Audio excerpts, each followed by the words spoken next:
Bom dia, oportunidade de Aruba. Ela vai hopi bom, de caso aqui, nós assinta com o senhor Ivo Valdez e seu colega, e enana nos atende o problema que está o pueblo, toda gente, todo político, todo papel de jetas, os adultos maiores e nos pensionados, algo que o mês a WAC também tem comunidade, os adultos maiores estão sofrendo, e também a três para adiante tudo é problema com pagamento de remédio, é parte de AZV, é parte também de pensionado que não tem a maneira para sobreviver. Minha colega Helena disse 8.000 pessoas tá ganham 800 florins na pensão, que hoje em dia o custo de vida assim alto, nós me querem que esse aí acaba de ser hopi. Então, me querem que é parte de vivenda também bem para adiante e também é parte de médico que é parte de mim que wachtlijst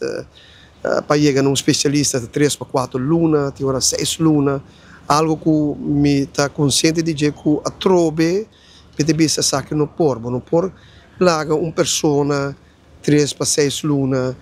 para de um especialista. Nós temos que bypassar o problema aqui, essa é a prioridade número 1, que nós temos que 13 mais especialistas Aruba, de caso que eu mencionado em diferentes entrevistas, que nós temos que ir para Colômbia, de caso aqui, buscar especialistas na Colômbia, 13 na Aruba, passando aqui para fortificar um especialista na Aruba, passou na mestre ajuda. E assim que também nos por ajuda nos adultos maiores e gente nas comunidades que eles se espera aqui não porque 3 lunas para 6 lunas, mas de caso que me nem mencionar, que tem 1 luna de tempo nos mestres chega num doctor e assim que para tratar.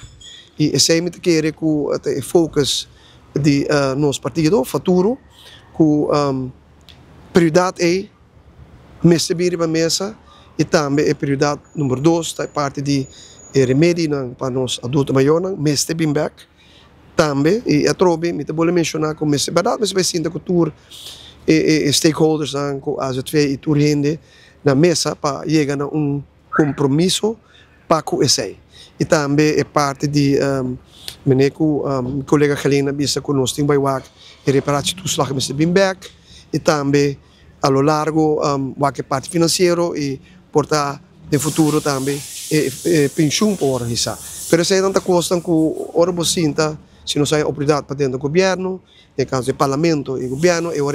vou pôr assim mais concreto, eu vou botar cifras, eu vou botar como stakeholders,